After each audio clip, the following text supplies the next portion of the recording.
though it worked to limit slavery and bring a human factor into it.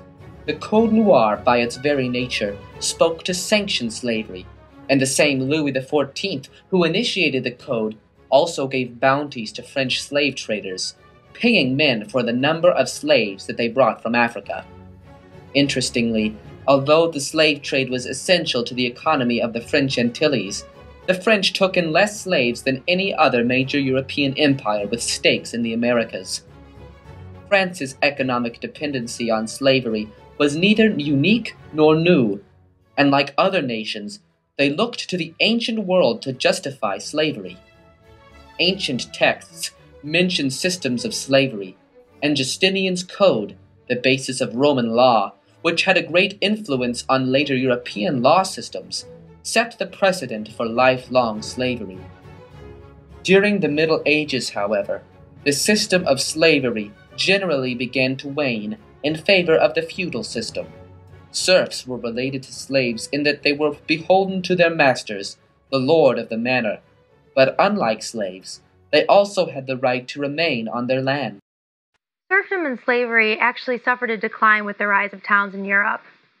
Several towns developed charters that declared any who entered the town to be free, and urban areas became safe havens for escaped serfs and slaves. The declarations made by these towns were supported by kings because the loss of serfs diminished the power of the feudal nobility, and this threatened the king's authority. Even centuries later, towns passed legislation that any slave who was brought into the town would be free, because France, mother of liberty, does not permit any slaves. However, in most of France, these statements about the freedom of France were applied only narrowly to the freedom of white male citizens.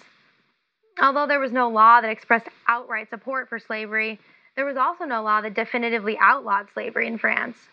There were recorded cases of enslaved people in this free country, especially in the Navy.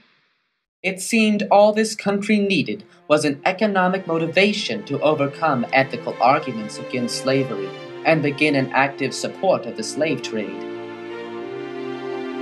It was in 1685, under the reign of Louis XIV, that France officially established a policy supporting slavery and regulating the slave trade.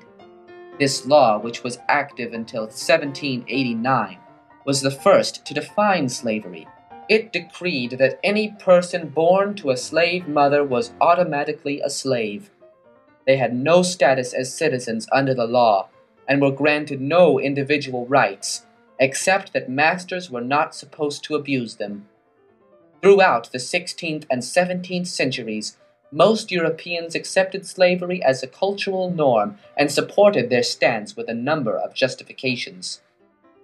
Learned men looked to the history of slavery in the Greco-Roman world as examples of its acceptability.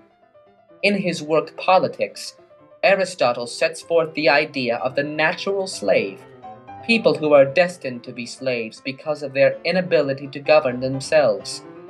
Many Europeans used this convenient term to describe the people they enslaved. Other defenses of slavery were based not on classical philosophy, but on theological arguments, although some did argue that natives in the European colonies should not be enslaved. Catholics and Protestants alike were at the very best officially silent on the issues of the enslavement of Africans.